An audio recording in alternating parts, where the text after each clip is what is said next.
In that Hebrews 11 passage, the line that I wanted you to catch was that Abraham did not know where he was going. And tonight you're going to see why I think it says he didn't know where he was going. I think the Hebrew writer should have had a line after that. If I was writing, I would have added it. And I don't think Abraham knew what he was doing either with what went on tonight. Dan, you mentioned something in your prayer that is so true. It's how we grapple with the word. Grapple means you wrestle with it, you fight it. And I'll be honest with you, I struggle with tonight's passage simply because of what Abraham did to his wife. I mean, think about what he did. Now, I think there are reasons, and I'm going to give you my opinions because the text leaves so much out. So when it's Barry's opinion, I'm going to give it to you, and I don't want to hear anything about it later. Yeah, well, Dan will. Yeah, that's not going to happen. All right. Well, I want you to try to connect yourself with tonight's lesson in this way. We're going to look tonight and see Abraham's faith-building frustrations. And so we're going to talk about faith-building frustrations. I think the whole episode was a grand faith-building, frustrating time for Abraham and for Sarah. But have you ever felt great about your faith only to have something happen and the bottom just falls out? And things just seem to be going well, and then things start to happen. Say, maybe you've committed yourself to fully follow God, like we learned last week in our story about Abraham. You've committed yourself to follow Him all the way. Stay close to God. Walk in the light of Christ, like John wrote in 1 John. And then, as time goes on, you find yourself falling back into old ways and into old habits and old things that you thought you put to bed for good. Perhaps you decide you've made a decision to serve God in some ministry. You've been wanting to, the time's never been right, and you're acting by faith, moving by that faith like Abraham acted on, or the way Noah acted on faith. You decide to serve God in ministry, and then all of a sudden, you no sooner get going in this ministry, you get sick. Or somehow work seems to intrude, and you cannot keep the commitment or let that ministry go on with you, leading it or working in it. It happens all the time. Perhaps you, at a time in your life, were able to rid yourself of a sin that had its grip on you, had its hold on you. A sin that you were ashamed of, that you were disgusted with, that you were tired of, and that you did not want in your life. And you were able, by God's grace and by the encouragement of the Spirit and the encouragement of the Word and the church family, and you got rid of that sin and that hold it had on you, only later to find out that it may be easy to get rid of at times, but it's a whole lot harder to keep up the fight against it ever coming back. Faith, frustrating situations. Faith building, frustrating situations. What about your life? Life and work and money and job and health and family. And at one time, all the stars align. I'm not trying to be like an astrologist here, but all the stars align and everything is going great. Everything is fantastic. You don't have a complaint to make. And it's wonderful when you find yourself in that area, right? Isn't it great when you find yourself there?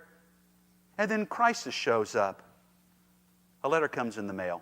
The phone rings. Your doctor calls you. Or your boss wants to meet with you on Monday morning. That's never, ever good.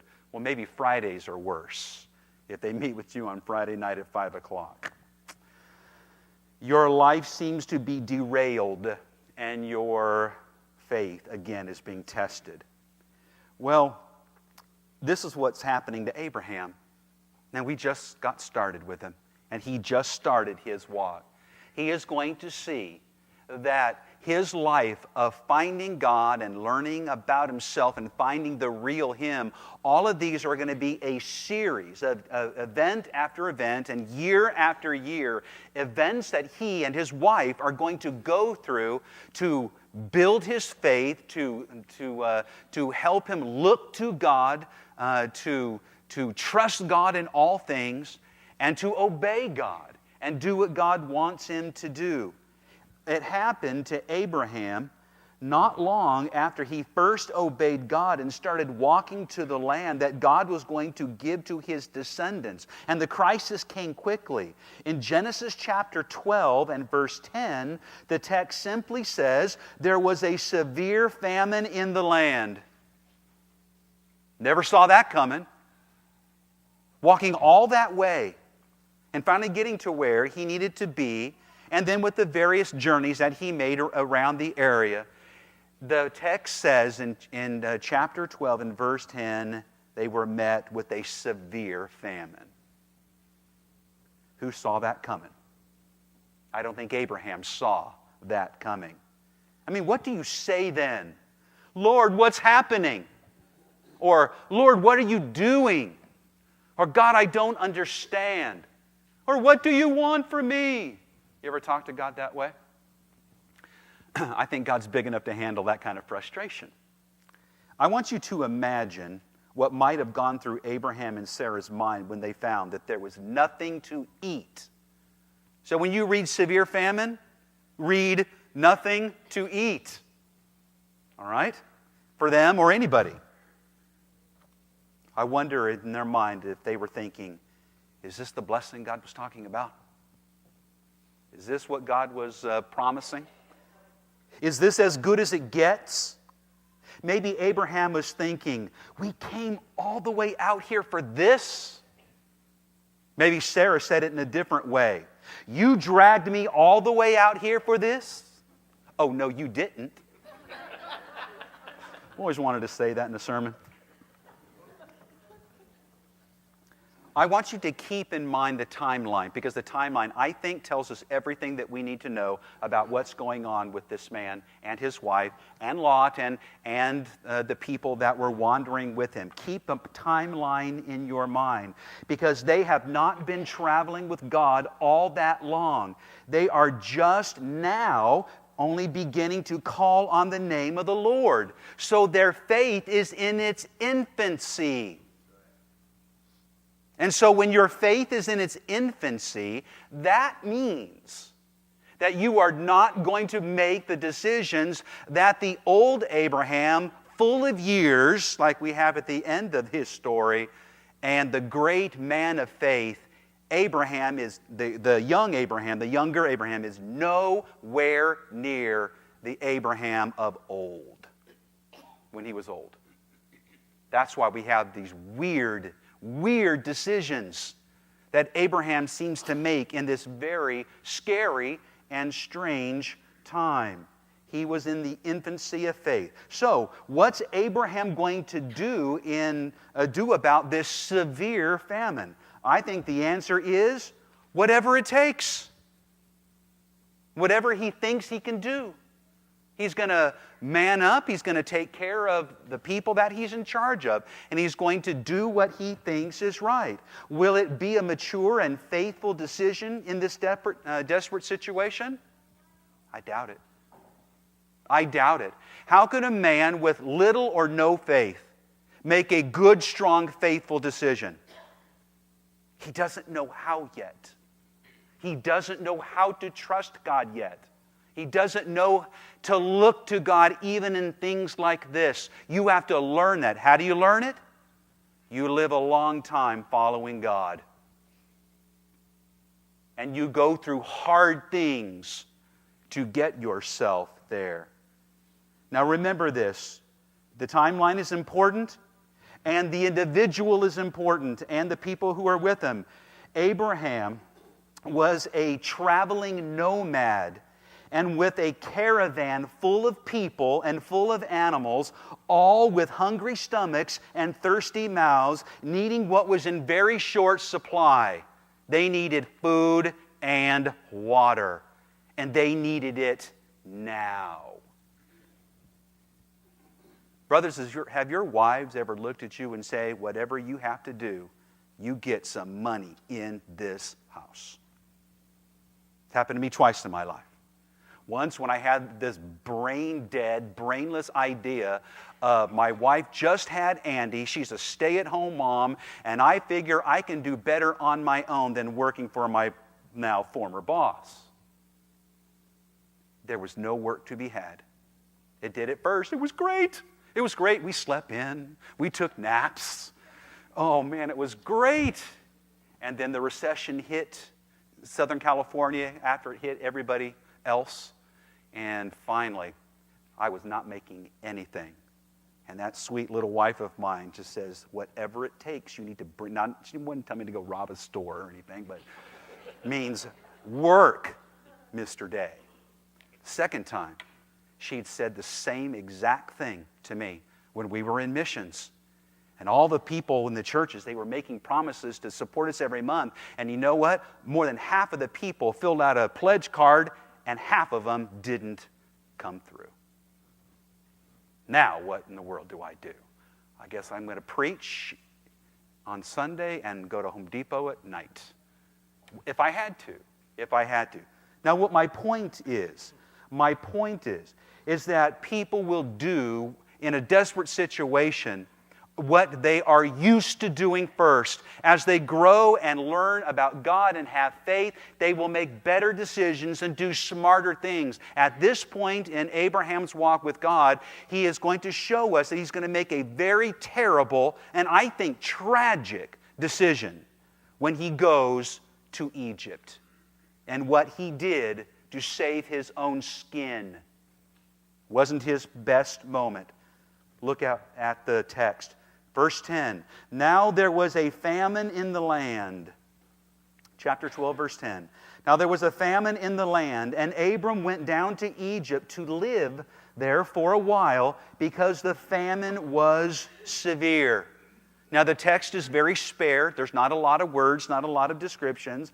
But if we take the text just for what it says, Abraham took quick action when he found that the land that they were in had nothing to eat and without the prospects of making it better where they were. He took quick action. He wasted no time. Instead of going south as the journey looked like it was going, he went southwest and went to Egypt.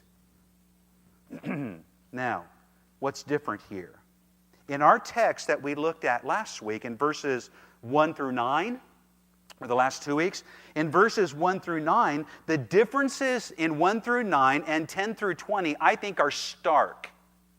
Because in 1 through 9, God and His leadership is all through that narrative of those 9 verses. In 10 through 20, you don't see it. At least you don't see the same learning that's going on, or the close bond that's going on, or God's leadership. I wonder if God is letting him start to think and maybe see what He'll do in hard circumstances. God is all through the narrative in the first part. But how will it work out now? So my question to you tonight is this: does God rescue us when we take matters into our own hands and we mess it all up? Now, I'm going to give you the end right now. Absolutely. There's no other way, because we all do it. We all take the wheel from God. We all try to do it our way in one time or another, and especially earlier on in our life with God, we don't have things figured out the way that we need to, and we do things our own way, and we mess things up. Does God rescue us? I think the answer is absolutely yes. When we do not consult God or seek God's wisdom or ask for God's guidance, and we don't seek to desire His will, us desiring God's will with all our heart above all things, will God still be there for us, or does God bail on us when we go off the reservation? I will never leave you, I will never forsake you. God makes promises and made promises to Abraham, and I think He intends to keep it. Let's see how it turns out. Okay, biblically speaking, we're going to start and read from 11 through 16. But biblically speaking, Egypt seems to be the place to run when you're in trouble. You ever notice that? You're in trouble? Go to Egypt. They've got food. They've got the Nile. They've got water. They have well-watered, beautiful places along the Nile. If you're scared, if the army's after you or if the king's after you, where do you go? You go to Egypt. Jesus' family did. Kings that wanted Solomon's throne did. And Abraham did as well. So Abraham did what it seemed people do all the time. When you're in trouble, run to Egypt. But I think God was working in Abraham's life to show him that God is the one to run to. Not Egypt. Run to God. Now there's a sermon in itself, isn't it? Where do you go when things are severe? Where do you go when your faith doesn't seem to be cutting it? Where do you go? Do you go to the world? Do you go to the pagans? Do you go to philosophies of this world? Or do you go to God? Go to His Word. And go to God's people, not the world's people. So when we start thinking about this, there were lessons that needed to be learned first so that Abraham would learn, you go to God, you don't run to Egypt. The situation was going to be another test, a time of discipline, a time of fear, I think. Lies are going to be told. And in the end, what do we see? He came out better than he went in. Don't tell me God doesn't bless us when we mess up. Don't tell me God doesn't bless when we goof up His plan or seems like we're trying to goof up God's plan. Now, it begins with something interesting. Pharaoh apparently was on the lookout for good-looking women. That's what pharaohs do, I guess. And the Bible tells us that Sarah was a good-looking woman. Verse 11.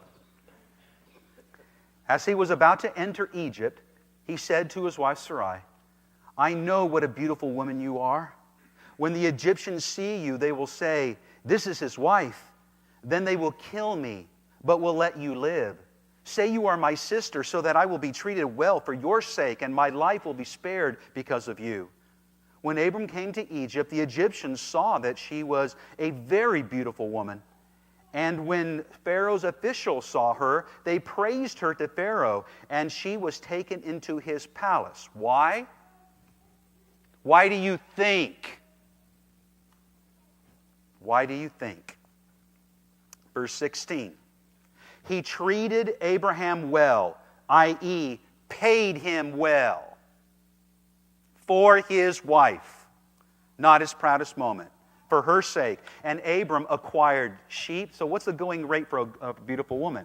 Sheep and cattle and male and female donkeys, men servants and maid servants and camels. Abraham became a rich man because of the beauty of his wife. Now, this is where I grapple. I love that word, grapple. I'm trying to figure out why this man would do such a thing. Now, one of the things that I do, remember, keep timeline in play, right? You also have to keep the length of time of walking with God. That's the second thing. And the third thing to keep in mind is Abraham is a former, maybe not quite so former, pagan. That old life doesn't go out of you after just walking a few miles with God. You can build an altar. You can call on the name of the Lord. Does that mean that all your worldly ways are driven out of your life from the very beginning? Your language is perfect. Your thoughts are pure. You're going to solve your situations in godly, holy, and beautiful and gracious ways? I don't think so. That's not where we are with Abraham yet. Keep that in mind. So looking at this, somehow, Abraham knew that this situation was a possibility before he got there. Now, how in the world did he know that? Was it just known that if you go to Egypt, they'll take the pretty girls, or they'll take your stuff, Or if you go there, if they want it, they'll just take it and kill you if you won't give it to them, perhaps. Whatever the reason is, he knew this was a possibility before he got there. Now, this is Barry's opinion. Note, it looks to me like before this all happened, and the text I think bears it out, that Abraham and Sarah devised a plan to keep Abraham alive, as was mentioned, to keep him alive and to come out with more stuff. That's the way I see it. He's in a severe famine. He needs to grow in his wealth to pay for. But the point is that he came out in this wonderful, set up, richly blessed situation. And these are the words that come to my mind. Okay, well, you tell him you're my sister. You go with Pharaoh, and then I'll get what I can get for you. I keep thinking about that. Now, here's the thing. She really was his wife and his half-sister. That is the truth. In the way that you can look at it and twist it up a little bit, that is the truth. So he's not going to feel so guilty at this stage in a life of faith with telling kind of a almost whopper to the Egyptians. She was the daughter, Sarah was the daughter of his father, but not the daughter of his mother. Genesis chapter 20 and verse 12 tells us that. And you know why it tells us that? Because he pulled the same thing later. It worked once. Lucky me. Try it again. Look at the man that is our father in the faith and where he began. So what do we know? Now, those are... that's what the text says. I'm wondering, was he planning to rescue her later like he did when he fought the Canaanite kings when Lot was taken? And he got a few hundred men, and he went out there, and he went to battle, and he rescued that man. Maybe that was the plan. Was there a conversation with God and instructions given to him that are not recorded in Genesis? Now, I doubt that one. Moses is usually pretty thorough on things like this. But here's what we do know, folks. We know that God took action. God did something. God stepped in. God fixed that. God helped him out. And it would have gone better if he went to God first, but he didn't go to God first. He tried to do it himself, but God still came through for him. That's why we love him. That's why we praise him. So with that in mind, you start thinking about God stepping in. The situation that Abraham put himself into was not going to derail God's plan. It wasn't going to derail God's plan for Abraham and Sarah. It wasn't going to keep Isaac from being born or Israel to be born or the 12 patriarchs. It wasn't going to keep Jesus from coming for sure. And it wasn't going to blow it for you and I. His sin, his mistake, his lie, his doing it his own way was not going to derail the plan of God. God's got a little bit more going than a man who has an incomplete faith and isn't there yet. Abraham's not going to mess all that up. Now look at verse 17. But the Lord inflicted serious diseases on Pharaoh. I don't even want to know what. And his household, because of Abram's wife, Sarai. So Pharaoh summoned Abram. "What have you done to me?" he said. "Why didn't you tell me she was your wife? Why did you say she is my sister, so that I took her to be my wife?" You know what that means? I took her to be my wife. Okay? He knew her. Use a biblical word. "Now then, here is your wife. Take her and go." Then Pharaoh gave orders about Abram to his men, and they sent him on his way with his wife and everything he had. He left a rich man. Now, in spite of Abraham's half-truth and full failure, God rescued them. He gained wealth, and they continued on their journey back on the right path, but with more what? Stuff? Faith. Lessons learned. I'd like to say that Abraham told Sarah as they're walking away or riding camels away and going back to where they needed to stay for God to take care of them. I wonder if he said, "Sorry, hon, I messed that up. I thought I was doing the right thing, and I just made a mess out of that. Honey, I'll never do that again." Baha. Of course, subsequent events, right? So in spite of all of that, he came out with more faith in God, I think. Chapter 13, 3 through 4 says this.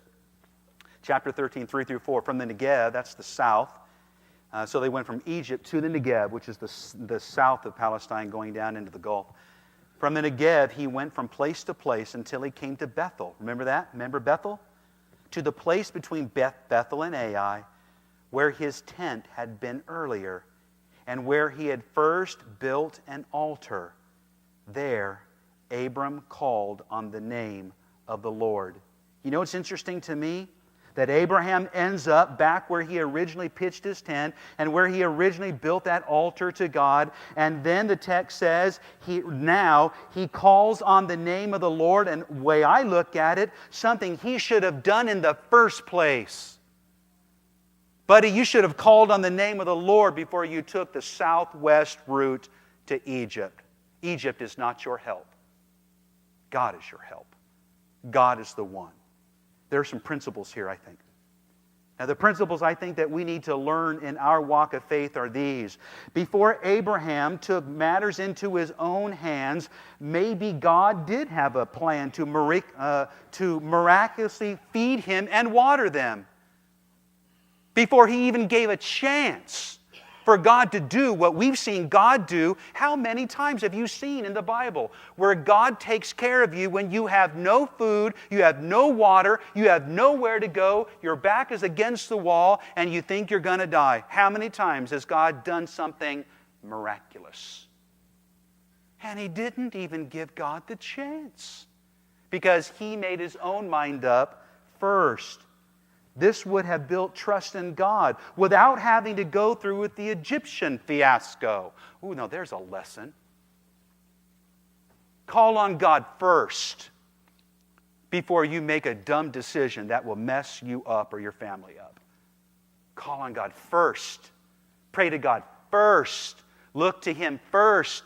Think about His plan first, rather than go on with the bad decision. Now, later, much later, God will show Abraham's descendants this very thing. God will show Abraham's descendants, his children and grandchildren, and that turned into the great, huge nation. God will show these people that God will send bread from heaven when you're hungry. He'll bring you water from rocks when you are thirsty, and He'll even provide you food brought in by ravens if you faithfully preach my word. Right? You see what Abraham didn't know? He didn't figure that out. He only figured it out later as he looks back and looks at his life. I could have done so much better. You ever said, I wish I knew back then what I know now? Oh, how many mulligans could I have that I'd be a better father, a better husband, that I would have served the churches better, I would have made better decisions. I would have gone to the dermatologist more. I would have learned the negative side to sin in the world and all those things. Abraham had to learn those things just like we do, because this is the same journey that every single one of us is on. The journey of learning about God, building faith, and learning about ourselves. So what do you think? You think Abraham was hasty in taking the wheel from God and heading down into Egypt? My view, he was. At least the way the text moves so quickly that direction. So what do we need to do? We must avoid the temptation of going it alone when we face problems. Don't go it alone. Don't go your own way. Don't do your own thing. We need to be like Abraham, or be better than Abraham. Be like Abraham when he's older and more experienced, but don't be like the Abraham of right now. That's not the man that you want to be. Don't be like him now. Always turn to God. Always pray. Always trust. And always remember that God is faithful to His promises. But we must stay with God and stay with His plan. Walk with God. Walk in the light with Christ. When you do, you'll have fellowship with Him. The blood of Jesus will cleanse you from your sins. Now the point is that we are the same as Abraham, with the same propensity to doing it our own way. And so in all this, I don't know, I gotta be honest, I don't know what Abraham was thinking. But I know where God took him. And I know what God taught him. Taught him to trust God completely. What are you doing, Lord? What's happening? God knows. Trust Him. If we can help you in any way, or bless you in any way, pray for you for anything, we offer you the invitation now to come forward and we'll take care of your need.